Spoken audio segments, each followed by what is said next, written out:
God is so good, who controls everything, who alone is omnipotent, omnipresent, and omniscient, who alone declared that nothing is too hard for Him to do, who alone declared that what is impossible with men are all possible with God. The Lord Jesus Christ said in John 17:22, this precious word, as He prayed to the Father, and He said, Father, the glory You've given to me, I gave to them, that they may be one as we are one. So ito po ang kailangan natin ngayon, ang unity. At tinatawagan ko ang blood-bought redeemed, ang body of Christ, who declare and decree boldly the Lordship of Jesus Christ,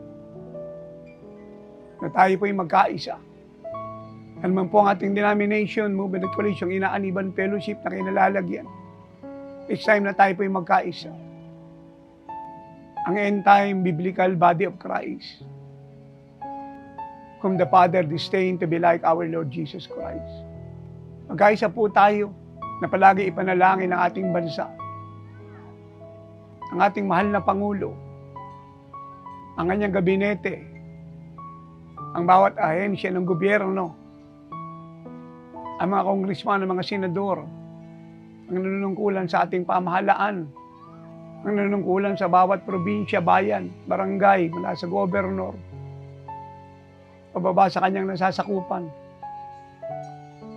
ang mga senators, ang mga congressman, barangay captain. Panalangin po natin ang ating AAP, ang ating Coast Guard, ang ating Philippine Navy, ang ating Armed Forces of the Philippines, ang Air Force, ang Philippine Army, ang sandatahang lakas ng buong Pilipinas, lalo-lalo na po nangangalaga sa West Philippine Sea. Manalangin po tayong tulungan tayo ng Diyos laban po sa pag-aangkin ng China ng ating isla, ng ating karagatan. Ng yamang dagat na iniwan ng Diyos sa atin. Yung ating pag-aari na ginaran sa atin ng United Nations Convention Law of the Sea noong 2016. Pati yung nasa ating economic exclusive zone. Panalangin natin na ang Diyos po ay dumamay sa atin laban sa mapag-angkin, marahas, mapanggulong panghimasok ng CCP, ang Chinese Communist regime. Panalangin natin na ang Diyos ay makialam dahil higit ang kapangyarihan niya laban sa kanilang mga military might, kanilang mga eroplano, kanilang submarino, kanilang mga barko, kanilang mga tangke, at ang dami ng bilang ng kanilang sundalo. Dahil nananalangin rin na maraming Kristiyano sa China na nasa underground churches na marami pinahihirapan, walang freedom, walang liberty. Let us join them in praying that God intervene, na dumating ang kapayapaan sa West Philippine Sea at ang atin ay manatiling atin at siya'y madaanan ng mga barko mula sa iba't ibang bansa. May dalang mga kargamento para sa kasaganaan at kapayapaan ng bawat bansa, lalo na sa karagatan. Ang ating panalangin ay napakahalaga, napaka-importante. Nangako ang Diyos na siya'y sasagot sa ating panalangin pag tayo nanalangin na puno ng pananampalataya mula sa pusong malinis na humingi ng tulong sa Diyos. Jeremiah 33 verse 3, John 16, 23, 24, 1 John 5, 14, 15, John 14, 13, 14, Matthew 7, 7 and 8. Itaas po natin sa Diyos ang ating bansa. Gamitin natin ang authority na binigay ng Lord sa atin according to Matthew 16:19, na ang gapusin natin sa lupa ay gagapusin niya sa langit, at ang pakawalan natin sa lupa ay papakawalan niya sa langit. Tayong inaantay ng Diyos na gumamit ng ating autoridad na ang atin pong gagawin sa lupa ay pagtitibayan niya sa langit. At ang ating pakakawalan sa lupa ay pakakawalan niya sa langit. Let us bind the works of the devil.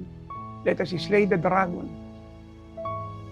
Let us pray with all kinds of prayer in the Spirit. Huwag po natin itong ipagkibit balikat. Let us be watchful.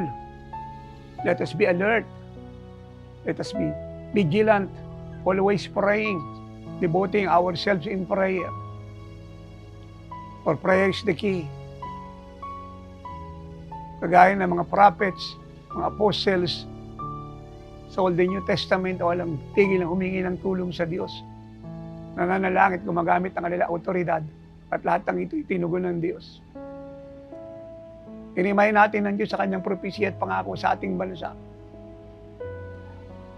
Dahil ang Diyos may-ari ng karagatan, siya may-ari ng Pilipinas, siya ang creator ng buong mundo. At di siya papayag na ibigay sa dyablo ang kanyang pag-aari. Kaya nasa atin na po mga kamayang kapasya na desisyon upang ang usaping ito ay matapos sa pamamagitan ng divine intervention ng Diyos.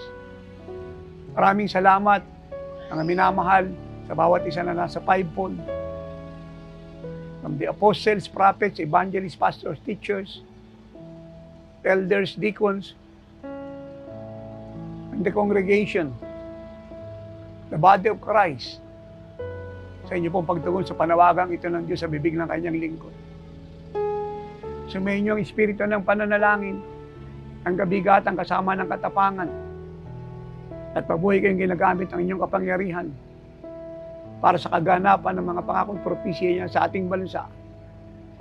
At ang karagatan na sakop ng Philippine Exclusive Economic Zone, mga pag-aari natin ay manatiling atin dahil siya binigay ng Diyos sa atin. It's time to put an end to the works of the devil. And only the church, that's right, we, the church, the entire body of Christ, alone has the power to do it. Pagpalain kayo ng Diyos sa inyong pagtugon at dalawin niya kayo sa inyong mga pananalangin personally, corporately, sa prayer meetings ninyo. Let us make the house of God a house of prayer, as Jesus said in Mark 11:17. Lord, pakialaman mo po ang West Philippine Sea. Tulungan mo po ang Coast Guard. Tulungan mo ang AFP. Makialam ka. Gumawa ka po ng pagtatanggol sa pag-aari mo sa sambayan ng Pilipino. At marami pong salamat na ang iyo ay iyo. At walang pwedeng pumigil sa kapangyarihan mo sa iyong pamamahala. Yes, Lord. It's time to destroy the works of the devil as we invoke your lordship, your kingship in the West Philippine Sea, as we clothe the West Philippine Sea with your blood, and we send legions of angels to guard the West Philippine Sea and to protect the Philippines Economic Exclusive Zone. Pagpalain mo po, Ama, ang lahat po ng sasama sa pananalangin ito. And let your protection be upon all. And thank you for hearing me. In Jesus' name, amen and amen.